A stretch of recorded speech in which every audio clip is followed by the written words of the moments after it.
We do recognize that there has been a few high-profile incidents in these areas. 4 shootings in the Glendale neighborhood in less than 2 weeks have left 2 people dead. We hear from the neighborhood council chairman and Salt Lake City Police about the recent incidents. An update on deliberations in the trial of Chad Daybell. When we would possibly learn if he's facing the death penalty for killing Tammy Daybell, JJ Vallow, and Tylee Ryan. A beautiful weekend on tap. We'll have a look at that weekend forecast for the entire Beehive State. Plus, hot temperatures are in the forecast moving into next week. I'll let you know how warm it's going to get and how long those hot temperatures are going to stick around coming up. After surviving homelessness and cancer, one Utah teen's wishes come true. Live from Utah's news leader, Fox 13 News at 9 starts right now. Good evening, everyone, and thank you so much for joining us tonight. I'm Robin Oginye. Bob and Kelly have the night off. Salt Lake City's Glendale neighborhood has seen a recent rash of shootings. In all, 4 separate incidents have taken place since May 18th. The last 2 resulting in the 5th and 6th homicides in Salt Lake City so far this year. Fox 13 News reporter Chris Arnold spoke with the neighborhood council chairman and police about the shootings the neighborhood has seen this month. It's an incredibly diverse neighborhood, so we've got folks from all over the world that call our neighborhood home. Turner Bitton lives in the Glendale neighborhood and is the chairman of the Glendale Neighborhood Council, representing an area with approximately 20,000 residents. It's not atypical for us to hear gunshots, especially as summer comes around. But Bitton says a string of recent incidents involving 4 shootings in the neighborhood is out of the norm. To have this many shootings involving injuries in such a short period of time, it's definitely frustrating and it's concerning. The 2 latest shootings happening in the past week, leading to 2 deaths. Last Sunday, Salt Lake police say dispatchers received calls of a shooting in the area of 1800 West Fortune Road. When officers arrived, they found the victim, 30-year-old Nico Christopher Patino, who had been shot. He would die at the scene. Officials say it appeared there was a fight that led up to that shooting. Just 2 days later, police say an argument between 2 people led to a shooting just after 4 p.m. in the area of 3200 West Decade Drive. When officers and paramedics arrived, they found 42-year-old Thomas Priest lying on the ground with a gunshot wound. He would die at the scene. 59-year-old David Chase was arrested on 1 count of murder and booked into the Salt Lake County Metro Jail. We do recognize that there has been a few high-profile incidents in these areas, but we just want to let our community members know that we are addressing these issues. Officer Yair Javed is with the Salt Lake City Police Department. We do have different resources such as Westside Bikes, bike units that are primarily over that area, over the west side. That are continuously patrolling, trying to minimize these criminal activities in that area. While police say overall crime has been down 9% in the Glendale neighborhood, they say the amount of shootings in the area recently is abnormal. Officer Javed says the community is the department's eyes and ears, and that they use their help to combat situations like this. We are going to use our resources where we believe that it's going to be needed. Based on the stats that we have, based on the community members that are calling. I think the most important thing, communicate, communicate, communicate. If you see something, say something, report it to law enforcement, either through the emergency line or the non-emergency line. Well, Bitton tells me they plan to have the local detective assigned to this area as well as the gang sergeant attend their next community meeting to talk about these issues. Here in the Glendale neighborhood, Chris Arnold, Fox 13 News, Utah. In Boise, Idaho, jurors in the Chad Daybell trial have been sent home for the night and will return to court tomorrow morning to determine whether to sentence Daybell to death or life in prison. The jury found him guilty yesterday of murdering 2 of his wife Lori Vallow Daybell's children, 7-year-old JJ Vallow and 16-year-old Tylee Ryan, as well as his first wife Tammy Daybell. Today, jurors heard several victim impact statements from JJ's grandparents, Tylee's aunt, Lori Vallow's son, and Tammy Daybell's brother and sister. Here's some of what they had to say. There's a hole in my heart, in the hearts of every member of my family, that can never be filled and will remain for the rest of my life. Something new came along and ripped it open. Hearing from your siblings that your brother-in-law has remarried and kept it from your family weeks after the fact. That's painful. Missing kids? Wait, there were kids? Now my brother-in-law and his new bride have fled from Idaho to Hawaii for what? If someone had told me in 2002 that in 20 years' time, Joe and Tylee would both be dead, and I'd be swept up in a criminal case around Tylee's murder. I wouldn't have believed it. Tylee had her whole life ahead of her. She had dignity, she had dreams, she had goals. This defendant stole all of that.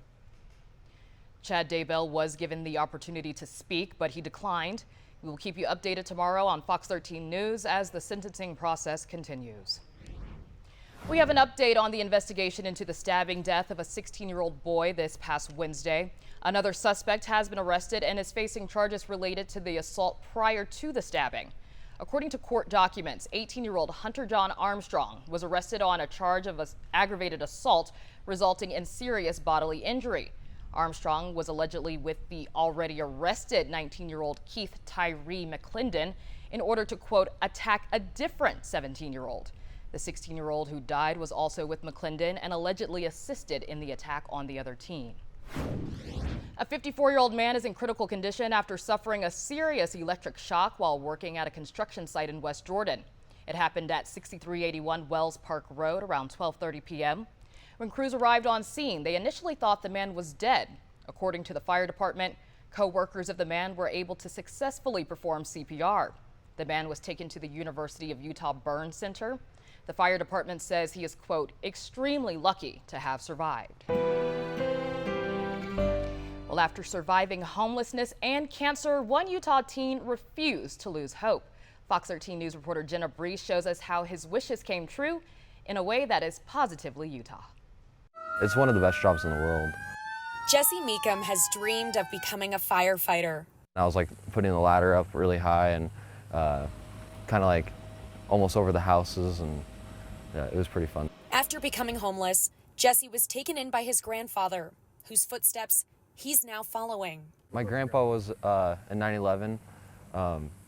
He didn't die during 9/11, but he died because of it. He ended up inhaling the jet fuel that was burning off there, and it killed him like 20 years later. 1 year after losing his grandfather to cancer, Jesse himself was diagnosed with germ cell cancer.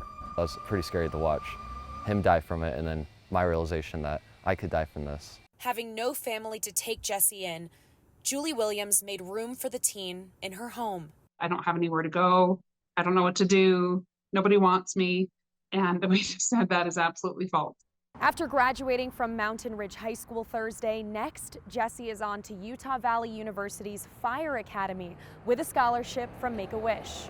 When you get cancer or something, you really go into a spiral of sadness, and when you get the Make-A-Wish, you get all joyful and you're very motivated in life. Surrounded by many classmates who did not graduate, Williams says she could not be more proud of Jesse. He could have played the victim. He could have wallowed in his misery. He could have given up at any point in his life, and he hasn't. He has persevered. He's pushed forward. He's been such a great example to all of us in everything that he does. Jesse says he wants a career in which he can pay forward the kindness he was shown.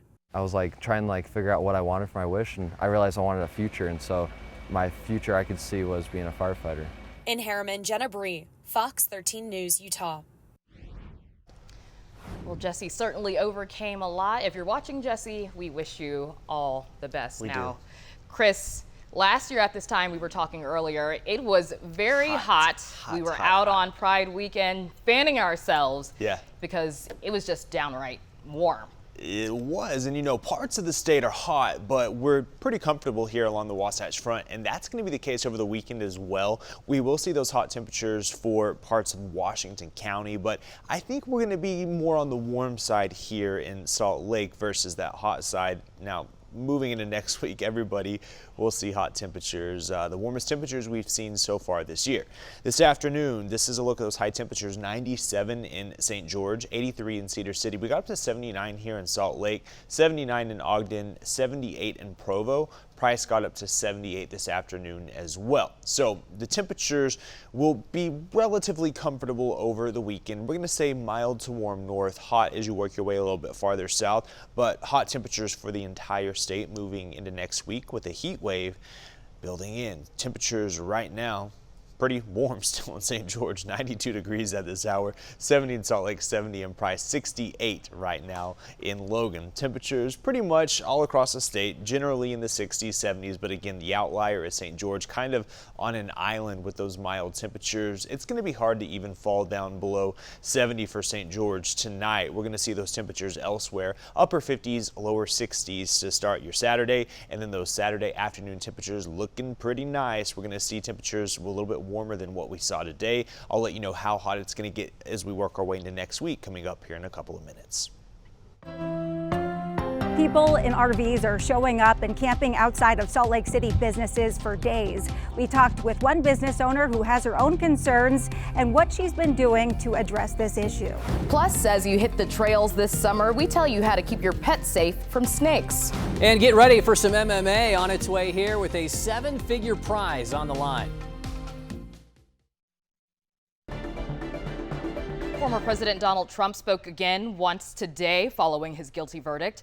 A jury convicted him yesterday on 34 felony counts of falsifying business records related to payments he made to adult film star Stormy Daniels. It was a rigged trial. We wanted a venue change where we could have a fair trial. We didn't get it. We wanted a judge change. We wanted a judge that wasn't conflicted.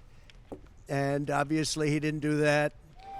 A crowd of supporters was outside the Trump Tower as he gave his speech. President Joe Biden later responded. Now he'll be given the opportunity, as he should, to appeal that decision just like everyone else has that opportunity. That's how the American system of justice works. And it's reckless, it's dangerous, it's irresponsible for anyone to say this was rigged just because they don't like the verdict. Former President Trump has said he will appeal. He will be sentenced July 11th. And Utah senior senator is protesting the verdict against President Trump by taking aim at Democratic legislative priorities in the nation's capital. In a post on X, Senator Mike Lee announced he won't support any non-security funding requests or confirm any more judges. He blames the White House for Trump's conviction on fraud charges. He has managed to draft other Republican senators to help him in the blockade. A candidate for Utah Attorney General is putting her colleagues on blast for their reaction to the Trump verdict. Michelle Quist is a former Republican Party officer now running for AG on the United Utah Party ticket. She issued a fiery statement about the verdict today, saying no one is above the law, including the so-called political elite. Quist says there's no reason to doubt the jurors who did their service. Quist went on to say she's committed to enforcing the rule of law, and that should be the minimum of all attorneys general. She says after scandals in the office, Utah's next AG should not be, quote, connected, associated, or aligned in any way with the former president. Utah Attorney General Sean Reyes has been a staunch supporter of Trump, including traveling to Nevada to question the results of that state's election that Trump lost. Stick with Fox 13 News as we continue to track this case making American history.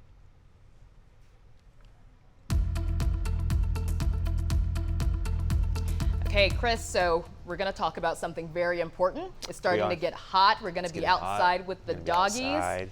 We got to stay safe. A big issue. Yeah, me and you, both big dog lovers, That's and right. We are transplants. We moved here from the south, and Right. rattlesnakes just aren't as big of an issue down there. Not so really a with thing. yeah, and with us both liking to get outdoors and having dogs, I was like, hey, let's just go ahead and alert other people of those dangers as we move into the warmer season. Exactly. Our habits are changing, the wildlife habits are changing as well, and snakes are a really big issue here in the Beehive State. I'll have that full forecast here in a moment, but first, did you know that 8,000 people every year are bitten by venomous snakes in the U.S.? That's according to data from the U.S. Food and Drug Administration. Here are some tips to help keep you and your pet safe as you hit the trail or even when you're out working in the yard.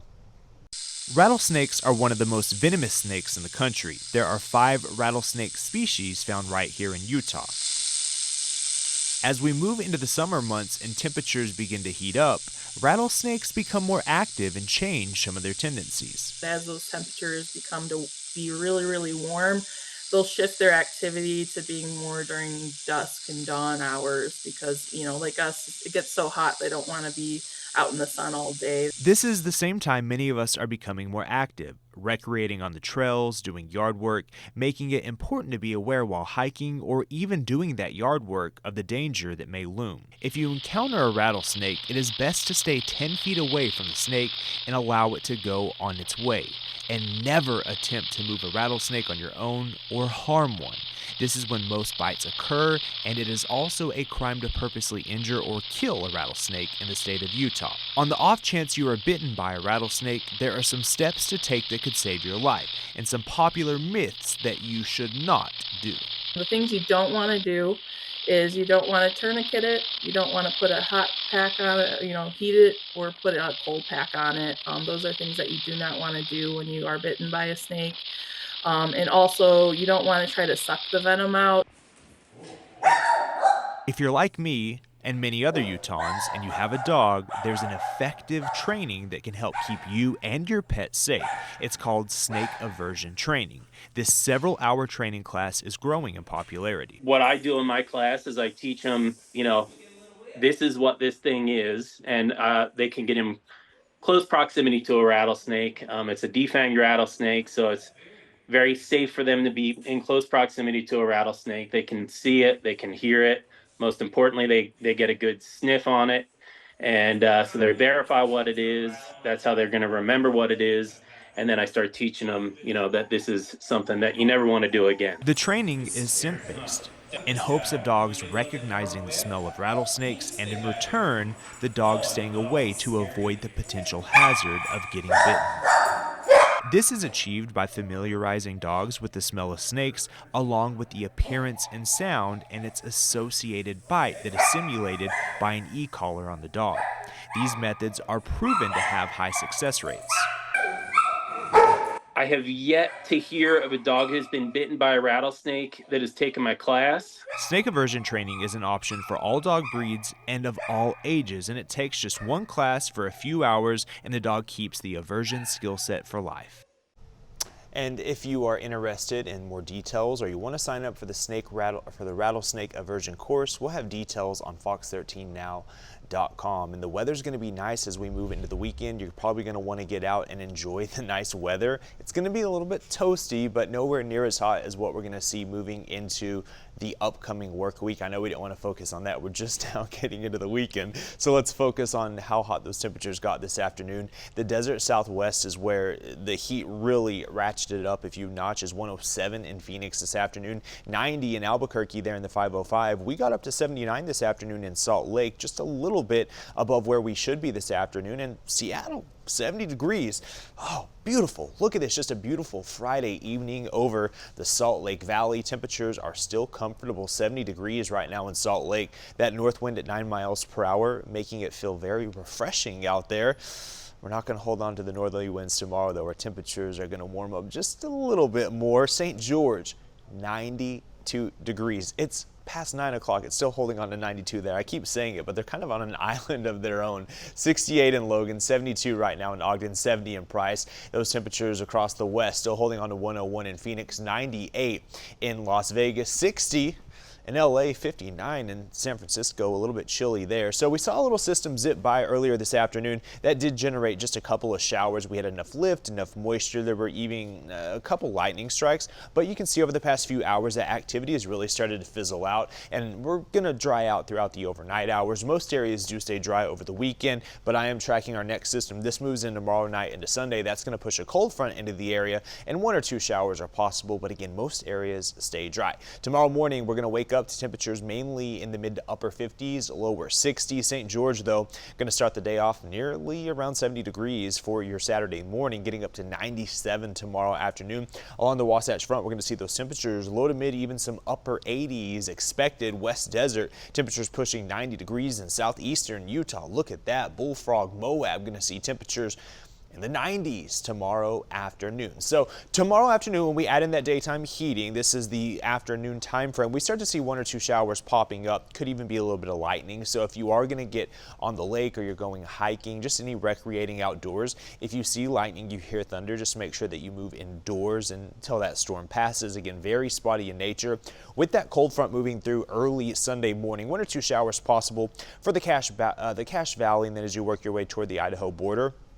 But most areas are going to stay dry. And then the next system that we focus on moves into our Monday, Tuesday, a weak front moves in, and we see a strong area of high pressure starting to build in by the middle and end of the upcoming work week. And that's going to send those temperatures well above where we should be this time of the year, favoring above normal temperatures. This is that 6 to 10 day temperature outlook from the Climate Prediction Center. Those red colors are depicting temperatures running above normal. Not only are we going to see the afternoon highs above normal, overnight lows aren't going to cool off, especially in southern Utah, staying in the 70s for lows with highs possibly getting as high as 105 or maybe a little bit warmer. And for the Wasatch Front, we see our temperatures get into the 90s by Wednesday, Thursday, and Friday of next week. Stay tuned, more local news, sports, and weather coming up. Tomorrow marks the beginning of Alzheimer's and Brain Awareness Month. Currently, there are more than 38,000 individuals living with either Alzheimer's or dementia in Utah. There are over 7 million Americans that live with Alzheimer's. Researchers in Utah tell Fox 13 News they're seeing some significant changes in the world of the disease. We now have Alzheimer's fighting drugs. And so it's an exciting time to look at Alzheimer's Brain Awareness Month in the month of June, because we know if you live long enough, you may have symptoms of dementia. We're looking at a preventative landscape. We're looking at things that people can do in their everyday lives to make their situation better. The Alzheimer's Association of Utah provides all of its services at no charge to Utah families. Information is available online at alz.org.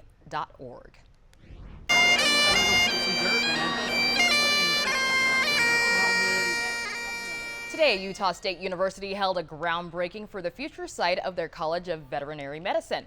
The new state-funded building will cost an estimated $77 million with new laboratories, classrooms, offices, and study spaces, and is expected to open in summer 2026. There has always been one piece missing, and it's this piece. It's the one thing we have. We have our medical school, we have amazing business schools, we have everything else we've ever needed, but we never had this piece. Agriculture in Utah is a $1.82 billion industry.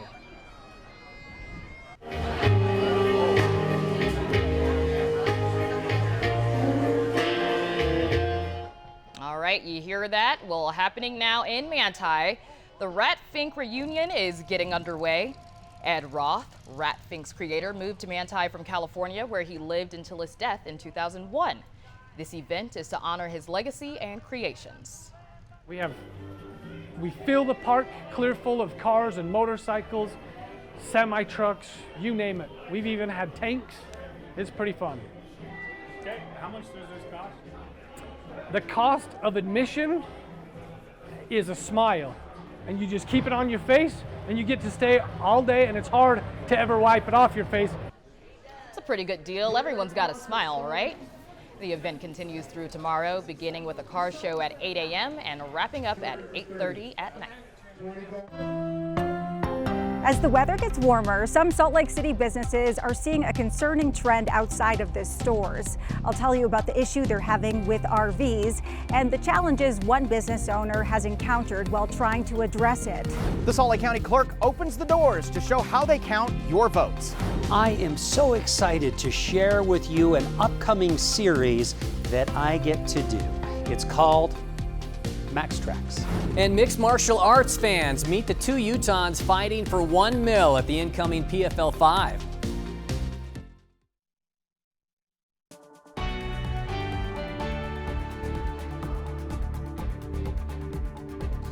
A concerning trend on wheels continues to show up outside of Salt Lake businesses. One restaurant chain says they've had people living in RVs outside of their store for days, and any attempts to get them to move have been unsuccessful. Fox 13 News reporter April Baker explains the ongoing occurrence. We're off Amelia Earhart Drive, where you can see several RVs parked on the private property behind me. The owner of the Subway next door says they've been here since Memorial Day, and it's not only confusing her customers, but they're worried about their safety. All right, would you like your receipt? No, I'm good. Okay, have a great day.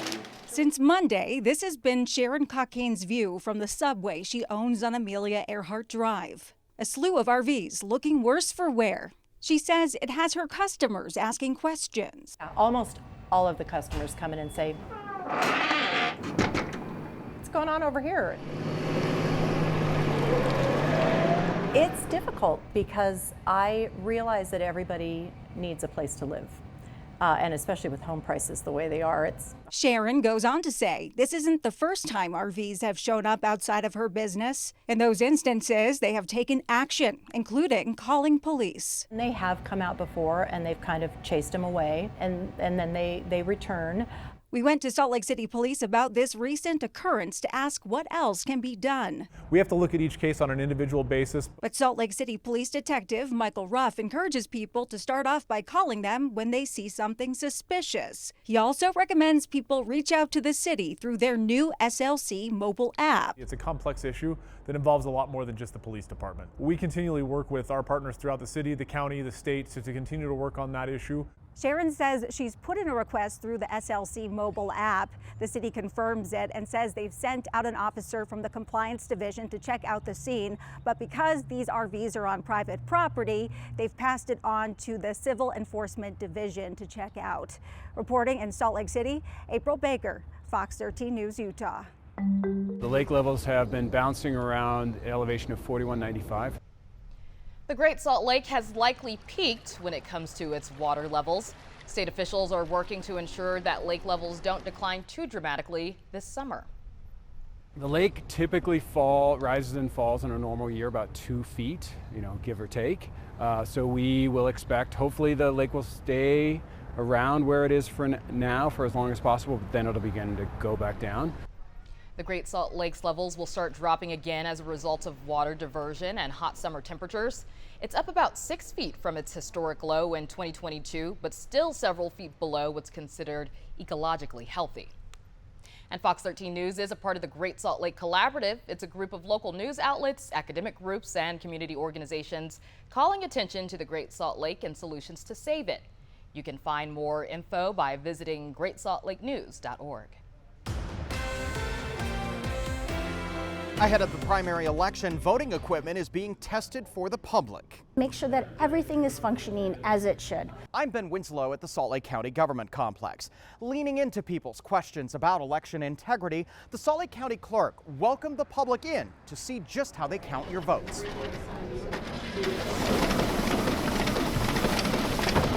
Salt Lake County Clerk Lanny Chapman's office performed a logic and accuracy test for people to see how ballots are scanned and tabulated.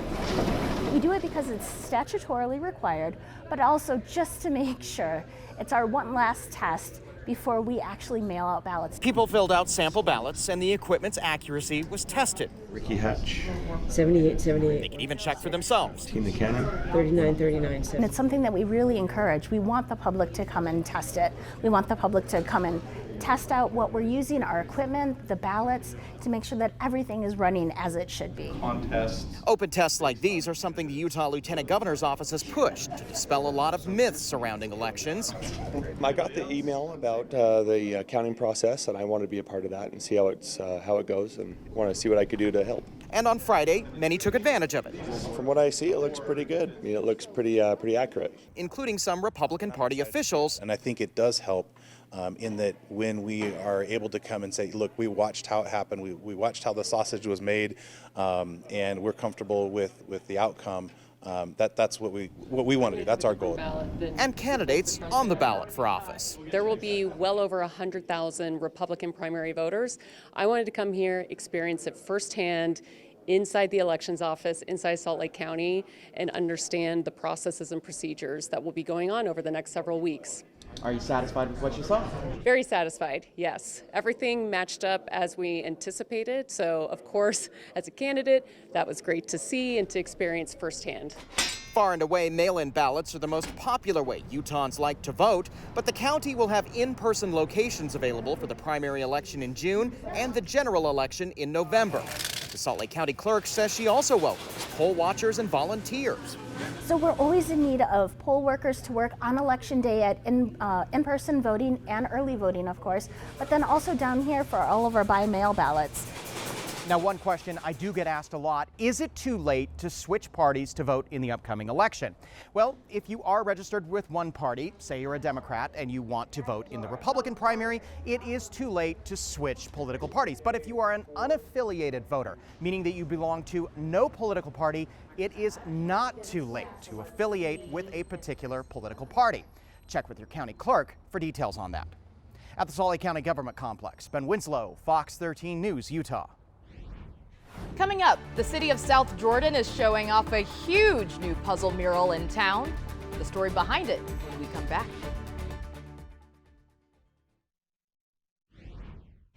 Today, city leaders in South Jordan gathered the community to unveil something pretty cool. It's a dowdle puzzle mural in Heritage Park. Fox 13 News photojournalist Sterling Andrews takes us there. This unique, beautiful mural of the puzzle that you're going to see is something we're really proud of to have here in South Jordan, and we hope it's something that you enjoy. We look forward to having it here for many, many years. 3, 2, 1.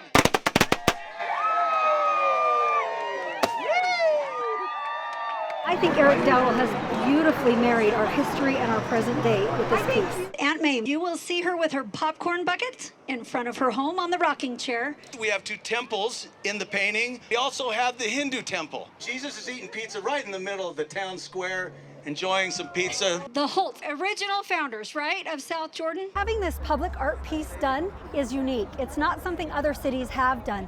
We could have just ordered the puzzle, but we wanted something large and permanent for our community. Puzzles are available starting now, $20 for a South Jordan puzzle. And you can get one this weekend at our Sojo Summerfest, or you can stop by City Hall. The Information Center at City Hall will have them available all year. We're thrilled to be an example to the rest of the nation as we prepare for the 250th anniversary of the United States of America. Having our city be one of the America 250 cities and having this piece be recognized and help influence other cities across America for how they can celebrate their community. We're very proud of that and thrilled to be part of it. A lot going on over the weekend and the weather looking pretty good. I'll have a look at that full weekend forecast. Plus, I'm tracking some hot temperatures moving into next week. Those details coming up. And later in sports, 7 figures on the line for an MMA event coming to town. Meet the two Utahns vying for big paychecks next month, including a headliner by the name of Clay Collard in a bit.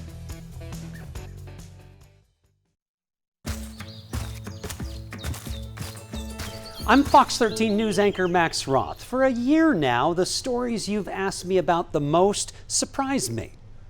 I can't actually get out of this boat. Standing in the lake, the bow shoveled into the wave, and the boat was out of my control. Hi. That was spooky. So I realize many of you enjoyed sharing my love of this place we call home, and you laughed and groaned and cringed with me. It gave me the perfect excuse to make exploring new places and meeting new people part of my job. So once a month, I'll be making tracks to parts unknown. We're calling it Max Tracks. I crashed a picnic in the park to get Rocky, Letty, and Desi Holmo to choose my first destination. They picked 12 numbers out of this cup. 36. 5. Each number is one of 77 places on the map of Fox 13's broadcast area. 44. 29. 14. Places where you live. 7. 58. Rocky wrote each of the numbers on this wheel, and his spin 74. Chose one of them for my final destination. What happened in Area 74? Well, my dog Choco got to sit in a tour bus for the first time. I met goats and pigs. How can you be so nice when you've got such a fierce face? I found a lake inside of a cave. Hello. And when it was time to head home, a mechanical crisis stranded us. But what happened next may have been the best part of the trip. The first Max Tracks is on Tuesday, taking us to the Kanab area. There's so much there, it was easy to find new places for me to see. And my experience with those of you who live in Kane County was a joy that I can't wait to share. In studio, Max Roth, Fox 13 News, Utah. Well, I think the weather we have coming up will be perfect Max Tracks weather. I think so too, yeah. He's going to be out and about. Oh yeah, he is. Yeah, He so is. I'm kind of jealous, to be honest. I know. He's going to go to some pretty cool places. He He's is. told me a couple that are coming up. That's the best thing about Utah is there are so many cool, unique places that you just, I mean, you can't get to all of them in a lifetime. I know. I can't wait to start checking off more I was going off to say, my list. you could check a couple off the list this weekend because we're going to see really nice weather. Nice. And then it gets a little bit hot moving into next week, but hey, maybe you hit up one of the local reservoirs, get in the water, cool off. Take a look at this Snowbird Hidden Peak. This is current. Gorgeous. Yeah, gorgeous. Still have quite a bit of a snowpack up there, but we're starting to slowly see that snowpack melt off, kind of dwindle down, slowly filtering into the local reservoirs, and that is allowing for the reservoirs to be in a really good state. The water temperatures are still kind of cold though. I'll show you those here in a little bit. Temperatures though, the air temperatures, we're pretty warm across most of the west. It's still 70 degrees in Salt Lake, 98 right now in Las Vegas, 101 in Phoenix. Those hot temperatures that are over parts of the southern desert southwest, those are going to build our way moving into the upcoming work week. Live look over Salt Lake City, a gorgeous Friday evening. This is just kind of what we want this time of the year, right? 70 degrees. We have a north wind at 9 miles per hour. That's making it feel just a little more comfortable. So our sunset right now is currently just a few minutes before 9 p.m., but moving into the first half of June, we're going to see 9 p.m. or later sunsets. So the days continue to get longer, those sunsets getting later, the sunrises getting earlier as we move toward the summer months. 92 right now in St. George, so still holding on to hot temperatures down there, and it's almost 10 o'clock at night. 76 in Milford, 72 at this hour in Ogden. Overnight lows falling into the mid to upper 50s, lower 60s. St. George, though, going to struggle to even fall below 70 this evening. That rain activity that we saw across central parts of Utah has started to fizzle out with the loss of daytime heating, and honestly, a lot of it evaporated before it even touched the ground. The next system I'm focused on working its way toward the coast of Washington and Oregon. This frontal system moves in tomorrow night into Sunday. This could generate 1 or 2 showers, but it's mainly going to keep those temperatures in check from getting too hot as we move into Sunday and Monday. 97 tomorrow afternoon for St. George, 87 in Salt Lake, so we see temperatures a little bit warmer for the Wasatch Front. And then southeastern parts of Utah, Bullfrog, Moab, going to see temperatures in the 90s tomorrow afternoon. Wear the sunscreen, stay hydrated, don't walk the pets on that hot pavement during the afternoon hours. Now tomorrow afternoon, with that addition of daytime heating, 1 or 2 showers or storms possible, especially for the higher terrain. So if you're going recreating, you're hiking, you're biking, you're getting on the lake, if you see lightning or you hear thunder, just make sure that you temporarily move indoors until those storms pass. Next system, I'm focused on that system that is in the Pacific Northwest. That drops that cold front in tomorrow night into Sunday. Not a big issue at all. Another stronger front moves in. This would be Monday into Tuesday. A little bit of a better chance for rain, especially near the Idaho border. That knocks the temperatures down, but then we see an area of high pressure starting to build in by the end of the week, and this is going to be the big system that brings the hottest temperatures that we've seen so far this year. This is Wednesday, and watch what it does. It's going to just stick around and kind of amplify, strengthen over our area as we move into Thursday and Friday, and that's going to keep those temperatures hot. If you're going to get in the local reservoirs, the temperatures are cold, water temperatures mainly in the 50s. Wear those life jackets. Overnight lows for southern Utah staying in the 60s and 70s with highs getting in the triple digits starting Tuesday. Wasatch Front, we see temperatures getting into the 90s for highs as we move into Wednesday, Thursday, and Friday of next week. The road to the Stanley Cup Finals continues, including Game 5 between the Stars and Oilers tonight. Edmonton strikes first in Dallas. Ryan Nugent-Hopkins 14 minutes in. Nugent-Hopkins finding net again.